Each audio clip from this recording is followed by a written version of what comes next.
Hi, this is Roxanne again, and I have another story to share. It's called The Trees of the Dancing Goats, and it's by Patricia Polacco. And as you can see, there's a menorah on the cover in the picture, so I hope you enjoy this story. I know I do.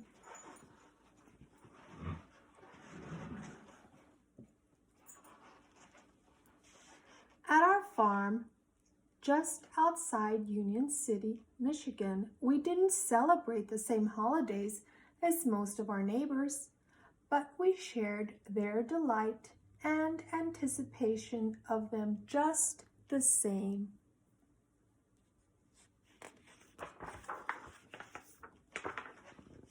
Such cold the winter brings, my babushka said as she looked out our frosty window. My bones, it makes to ache. She slapped her chest, then she caught my eye and winked. She wasn't fooling me. I knew how much she loved the snow. It reminded her of her homeland in the Ukraine. Carly, again you complain, but still you watch the snow with such light in your eyes, Grandpa said, and he threw her a kiss. My grandfather was from Soviet Georgia, way to the south of Russia. He and Babushka spoke Russian and had wonderful accents. They kept their homelands in their hearts, even though they would never be permitted to return. Just then, Mama rolled into the driveway. Mama's home, Mama's home, my brother Richard called as we watched her get out of the car. Mama drove way over to Battle Creek every day to teach school, but now she would be offered 2 weeks because of the holiday season. I loved having her home for winter vacation. This year, we would have a week together to prepare and then 8 days of Hanukkah festivities. So we see that Patricia and her family are Jewish because they're ready to celebrate Hanukkah. The next day, Mama took out our old tarnished menorah and asked me to polish it while I watched my grandmother make the candles that we would put in it. Babushka tied long strings to a metal rod and dipped them into a pot of melted beeswax that she kept on the stove. Then she hung the wax-covered strings on the wall to dry before dipping them again to add another layer of wax. She hummed as she dipped, never seeming to tire of the long process. There she is polishing the menorah. And there's her babushka, her grandmother, making the candles for the menorah.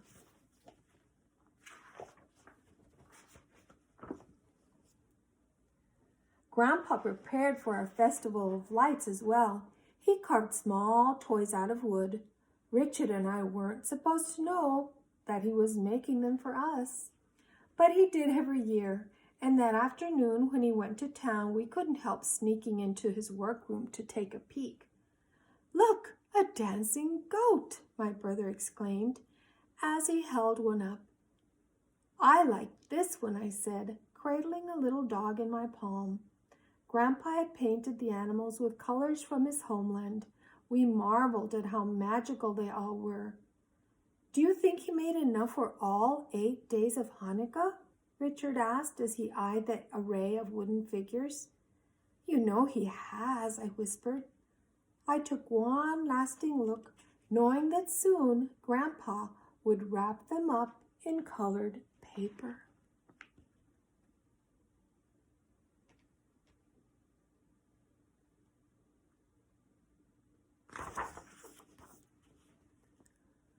My mother called for me and I thought she had caught a spine, but she only wanted me to go over to the Kremls for some cornmeal. The Kremls were our nearest neighbors. They lived half a mile down the road. They were farmers like us, and at harvest time, Mr. Kreml always helped Grandpa. All the neighbors helped each other that way. Friendship means something, Grandpa always said, especially for those who till the soil. I practically lived at the Kreml's house because Cheryl Kreml was my very best friend. We especially loved the holiday season, when I'd watch her family decorate their Christmas tree and she watched my family light our menorah. I knew, as we were bustling in anticipation of the Festival of Lights at our house, that the Kremls would be preparing for the arrival of Christmas at theirs. But when I got there, I found everybody quite sick.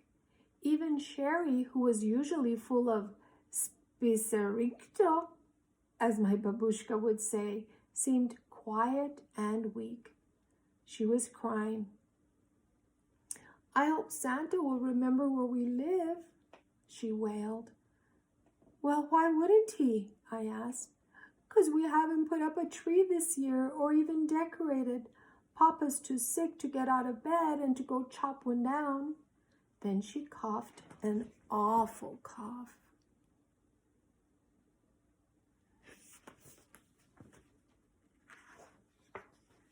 I ran home and burst into our house with the news about Sherry and her family.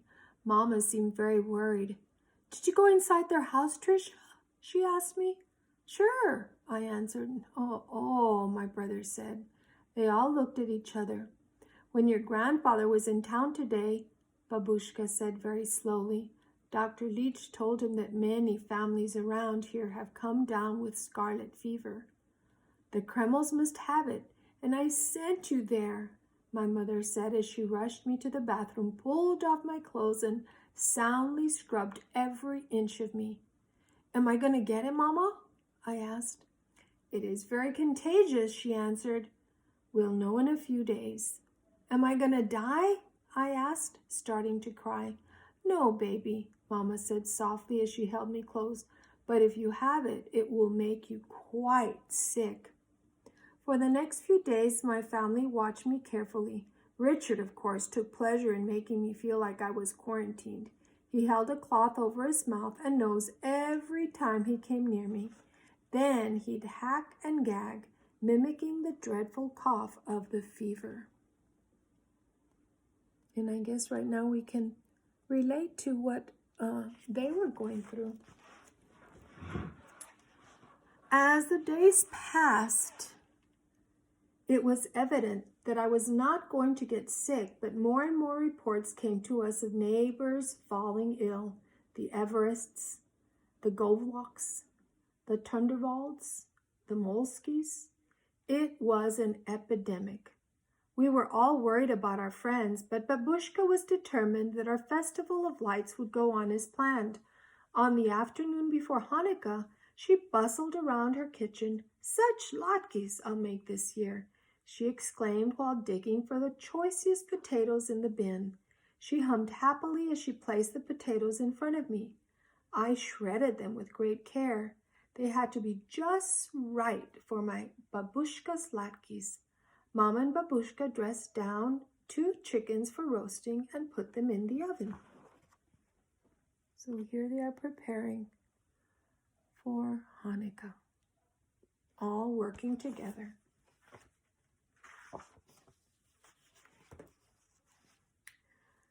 Just as the aroma of the wonderful feast met our nostrils, the sun set, and it was time to light the menorah. Grandpa recited the blessings and lit the shamas, the candle used to light all the others. Babushka put the first candle in the menorah and lit it with the shamas. Then Mama told the story, as she did every year, of our people long ago. Tonight we are celebrating miracles, she started. The miracle that a very small band of Jewish farmers turned soldiers could defeat a huge Syrian army. Were they really farmers before they were soldiers? Richard asked. Simple farmers, Grandpa answered, just like us. They were fighting so that they could worship in their own way, my mother added. Then there was the miracle of the light, my grandfather said with a twinkle in his eye. 1 little tiny drop of oil burned in the temple for 8 days. Such a miracle, my babushka exclaimed. Miracles can happen even today, said Grandpa quietly. After dinner, Grandpa handed us the first of our beautifully wrapped presents. He looked troubled, though. You know, he began, our neighbors are having such a hard time, and this should be a time of gladness for them. If only we could do something to make their holiday special. His voice trailed off. Babushka thought for a while. They always bring a tree into their house. Only in America does a tree grow right out of a living room floor. She rocked with laughter. Carl, we could cut down trees and take them into their houses, Grandpa announced. Babushka smiled in agreement. I'll cut them tonight. You can help Richard, Grandpa said, already pulling on his winter coat. We can dress down more chickens and take them food, Babushka said as she scurried into the kitchen. Mama and I can decorate the trees, I shouted excitedly. But this is not our custom. We have nothing to decorate the trees with, my grandmother said. What about the carvings? My mother said softly. They both looked at me. What do you think? They have no way of making their children happy this year. At first I was a little disappointed, but then as I thought about it, I knew it was the right thing to do. Our neighbors needed cheering, and we were just about the only ones who didn't have the fever.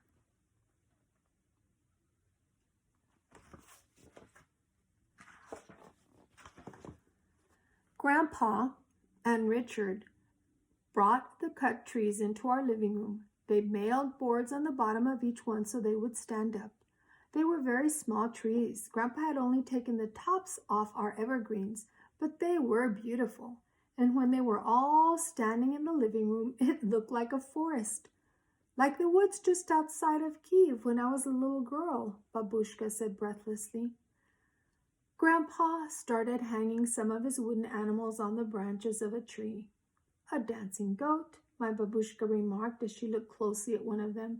We shall call these the trees of the dancing goats. We made sure to hang a dancing goat on each and every tree. Can you see the dancing goat in babushka's hand?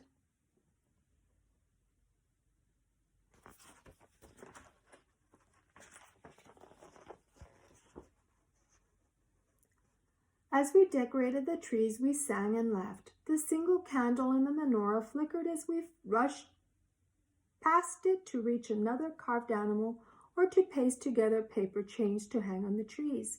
We all worked into the night. While Grandpa Richard and I finished the decorating, Babushka and Mama roasted more chickens and fried more potato latkes. They packed the food in baskets, and in each one, Babushka put one of her homemade Hanukkah candles. So they will have the light of God in their hearts, and so that God will protect them and make them well again, she murmured. See her candle and her basket full of food for her neighbors. We loaded Grandpa's old Ford with the trees and the food baskets and sent Babushka and Grandpa into the early light of dawn with their Christmas cheer. Just like Santa, my brother said. Mr. and Mrs. Santa, I added. We waited eagerly for their return later that morning. We thrilled when Babushka and Grandpa told of how they entered the home of each neighbor, set up a tree in the living room, put the basket of food on the table, and then put a candle in a holder for them to light later. Mama was a little worried that they had been exposed to the fever, but Babushka said, it's so much worse I've been. You shouldn't know from. God will protect. God will protect. This I know.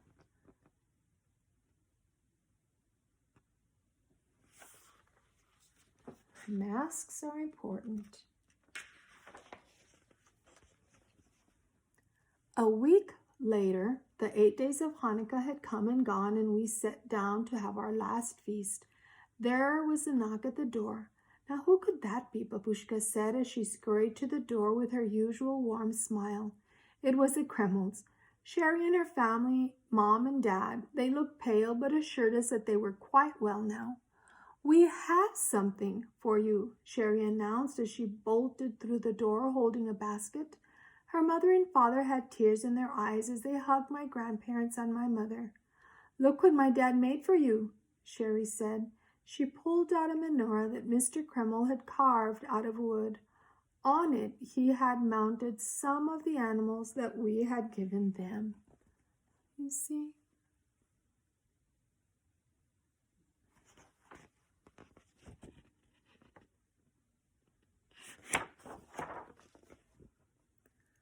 How beautiful, my babushka said as she placed it on our table. Come sit, Grandpa invited them. You are so welcome. Thank you, thank you. Thank you, George, Mr. Kreml said, looking into Grandpa's eyes. They sat down and shared our feast. By this time, our menorah had been lit for an hour or so, and when we lit the candles in the new menorah, we noticed something wondrous. Look, I called out. Our old candles are exactly as tall as our new ones. The old ones don't even look burned down, Mama said softly. Another miracle, Grandpa said. A miracle indeed, my babushka said, giving me a big hug. Then we all got up and we danced and we laughed together in the flickering candlelight.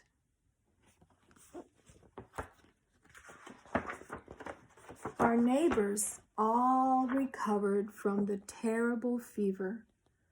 Few were left with any permanent damage. What they had left with was a long, cherished memory of that Christmas when Santa really did come.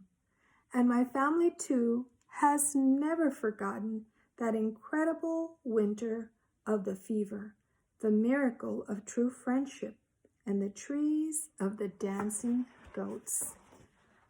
And I hope you enjoyed this story, and I hope later on when you're out and about as our pandemic is over, I hope that you look up more books by Patricia Polacco.